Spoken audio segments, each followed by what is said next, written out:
Wala nang kinalaman ng Department of Justice sa panukalang Pax Silica dahil sa economic or trade ang usapan dito ayon mismo sa ahensya. Batay kay Undersecretary Nicholas Felix T., ang mga dapat na manguna dito ay ang Department of Trade and Industry o DTI, maging ang National Economic and Development Authority o NEDA. Gayunpaman, magiging handa sila kung kakailanganin.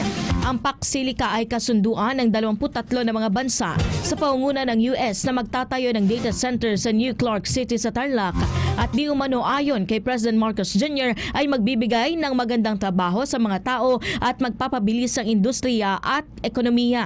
Ngunit ayon sa mga grupo at environmental advocates, layon lamang nito na pagkakitaan ng mga kritikal na materyales ng bansa gaya po ng nickel, copper at cobalt para palakasin ang daloy ng tech supply gamit ang sariling likas yaman ng Pilipinas. Hatid din nila nito ang pagkasira ng kalikasan dahil sa pagmimina, pangangamkam ng lupa at pakinabang na para lamang sa ibang bansa.